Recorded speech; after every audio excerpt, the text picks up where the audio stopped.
ಇಷ್ಟೆಲ್ಲ ಆದ ನಂತರದಲ್ಲೂ ಮಮತಾ ಬ್ಯಾನರ್ಜಿ ಒಂದು ವಿಚಾರವನ್ನ ಇವತ್ತು ಬಹಳ ಕ್ಲಿಯರ್ ಆಗಿ ಹೇಳ್ತಾ ಇದ್ದಾರೆ. ಅದೇನು ಅಂತಾರೆ, ನಾನು ಯಾವುದೇ ಕಾರಣಕ್ಕೂ ಮುಖ್ಯಮಂತ್ರಿ ಸ್ಥಾನದಿಂದ ಕೆಳಗಿಳಿಯಲ್ಲ, ನಾನು ರಾಜಭವನಕ್ಕೆ ಹೋಗಲ್ಲ, ನಾನು ನನ್ನ ರಾಜೀನಾಮೆಯನ್ನ ಕೊಡಲ್ಲ.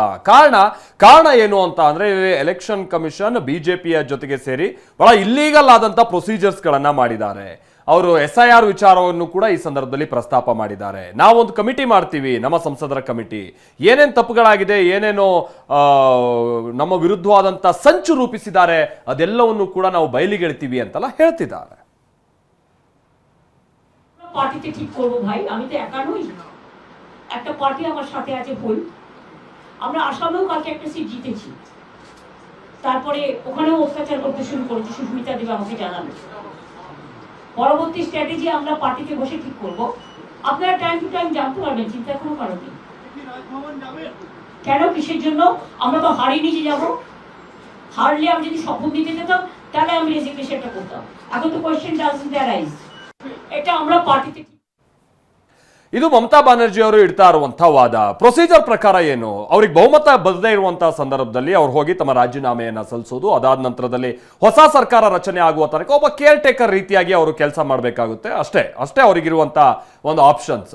ಇನ್ನು ಬಹುಮತ ಬಂದಿರುವಂತಹ ಪಕ್ಷ ಹೋಗಿ ಕ್ಲೈಮ್ ಮಾಡೋದು, ನಾವು ಸರ್ಕಾರ ರಚಿಸ್ತೀವಿ ಅಂತ, ಆಮೇಲೆ ಹಕ್ಕೊತ್ತಾಯ ಮಂಡಿಸಿದಂತ ನಂತರದಲ್ಲಿ ತಮ್ಮ ಶಾಸಕ ಸ್ಥಾನಗಳು ಎಷ್ಟಿದೆ, ಬಹುಮತ ಎಷ್ಟಿದೆ ಅನ್ನೋದನ್ನು ನಿರೂಪಿಸೋದು, ಇದೆಲ್ಲವೂ ಕೂಡ ಒಂದು ಪ್ರೊಸೀಜರ್ ಪ್ರಕಾರ ನಡಿಬೇಕಿತ್ತು.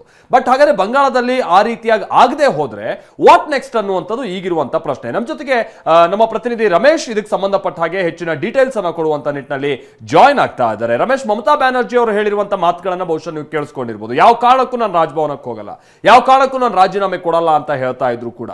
ಆಕ್ಚುಯಲ್ ಆಗಿರುವಂತ ಪ್ರಕ್ರಿಯೆಗಳ ಪ್ರಕಾರವಾಗಿ ಈಗ ಪ್ರೊಸೀಜರ್ಸ್ ನಡೀದೇ ಹೋದ್ರೆ ಮುಂದೇನು ಒಂದು ಸಾಂವಿಧಾನಿಕ ಬಿಕ್ಕಟ್ಟಾಗುವಂತ ಸನ್ನಿವೇಶ ಏನಾದ್ರು ಪಶ್ಚಿಮ ಬಂಗಾಳದಲ್ಲಿ ಆಗುತ್ತಾ?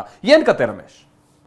ಮಾಲ್ತೇಶ್, ಒಂದು ವೇಳೆ ಮಮತಾ ಬ್ಯಾನರ್ಜಿ ಅವರು CM ಸ್ಥಾನಕ್ಕೆ ರಾಜೀನಾಮೆ ಕೊಡದೆ ಹೋದರೆ ರಾಜ್ಯಪಾಲರು ಅವರನ್ನು ಮತ್ತು ಅವರ ಸಚಿವ ಸಂಪುಟವನ್ನು ವಜಾಗೊಳಿಸಬಹುದು. ಆರ್ಟಿಕಲ್ 172 ಅಂದರೆ ಸಂವಿಧಾನದ 172ನೇ ವಿಧಿ ಪ್ರಕಾರ ವಿಧಾನಸಭೆಯ ಅವಧಿ 5 ವರ್ಷ ಮಾತ್ರ. ಹೀಗಾಗಿ 5 ವರ್ಷದ ಅವಧಿ ಇನ್ನೇನು ಮುಕ್ತಾಯ ಆಗುತ್ತೆ. ಹೀಗಾಗಿ ಆರ್ಟಿಕಲ್ 174 ಪ್ರಕಾರ ಅಂದರೆ ರಾಜ್ಯಪಾಲರು ವಿಧಾನಸಭೆಯನ್ನು ವಿಸರ್ಜಿಸುವಂಥ ಅಧಿಕಾರವನ್ನು ಕೂಡ ಹೊಂದಿರ್ತಾರೆ. ಅದೇ ರೀತಿ ಆರ್ಟಿಕಲ್ 164 ಪ್ರಕಾರ ಸರ್ಕಾರ ಮತ್ತು ಮುಖ್ಯಮಂತ್ರಿಗಳು ಮತ್ತು ಸಚಿವ ಸಂಪುಟ ಪ್ಲೆಜರ್ ಆಫ್ ದಿ ಗವರ್ನರ್, ಅಂದರೆ ಎಲ್ಲಿವರೆಗೂ ರಾಜ್ಯಪಾಲರ ಇಚ್ಛೆ ಇರುತ್ತೋ ಅಲ್ಲಿವರೆಗೂ ಮಾತ್ರ ಅವರು ಹುದ್ದೆಯಲ್ಲಿ ಮುಂದುವರಿಬೋದು. ಹೀಗಾಗಿ ಸಂವಿಧಾನದ ಪ್ರಕಾರ 5 ವರ್ಷದ ಅವಧಿ ಇನ್ನೇನು ಅಂತ್ಯ ಆಗೋದ್ರಿಂದ, ಅಂತ್ಯ ಆದ ತಕ್ಷಣ ರಾಜ್ಯಪಾಲರು ಅವರ ಹುದ್ದೆಯಿಂದ ವಜಾ ಮಾಡ್ಬೋದು ಮುಖ್ಯಮಂತ್ರಿಗಳು ಮತ್ತು ಸಚಿವ ಸಂಪುಟವನ್ನು. ಆನಂತರ ಹೊಸ ಸರ್ಕಾರಕ್ಕೆ ಆಹ್ವಾನವನ್ನು ಕೊಡ್ಬೋದು. ಹೀಗಾಗಿ ಮುಖ್ಯಮಂತ್ರಿಯಾಗಿ ಅವರ ಸ್ಥಾನ ಏನಿದೆ ಅದು ಅನಿರ್ದಿಷ್ಟ ಅವಧಿ ಅಲ್ಲ, ಅದು ಫಿಕ್ಸೆಡ್ ಟರ್ಮ್, ಅಂದರೆ 5 ವರ್ಷಗಳ ಅವಧಿ ಮಾತ್ರ.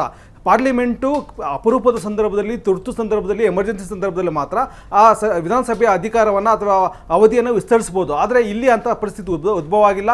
ಪಾರ್ಲಿಮೆಂಟು ವಿಧಾನಸಭೆಯ ಅವಧಿಯನ್ನು ವಿಸ್ತರಿಸಿಲ್ಲ. ಹೀಗಾಗಿ ವಿಧಾನಸಭೆಯ ಅವಧಿ ಮುಕ್ತಾಯ ಆದ ತಕ್ಷಣವೇ ರಾಜ್ಯಪಾಲರು ಮುಖ್ಯಮಂತ್ರಿ ಮತ್ತು ಸಚಿವ ಸಂಪುಟವನ್ನು ವಜಾಗೊಳಿಸ್ಬೋದು ಮತ್ತು ಹೊಸ ಸರ್ಕಾರವನ್ನು ರಚನೆ ಮಾಡಲಿ ಅಂತೇಳಿ ಆಹ್ವಾನ ಕೊಡ್ಬೋದು. ಹೀಗಾಗಿ ಮುಖ್ಯಮಂತ್ರಿಗಳು ಈ ರೀತಿ ಹೇಳೋದಕ್ಕೆ ಸಾಧ್ಯನೇ ಇಲ್ಲ. ಅದು ಸಂವಿಧಾನದ ಬಿಕ್ಕಟ್ಟಾಗೋ ಸಾಧ್ಯತೆಯೂ ಇಲ್ಲ, ಯಾಕಂದರೆ ರಾಜ್ಯಪಾಲರು ಇಮಿಡಿಯೇಟ್ ಆಗಿ ಅವ್ರನ್ನ ವಜಾಗೊಳಿಸ್ತಾರೆ.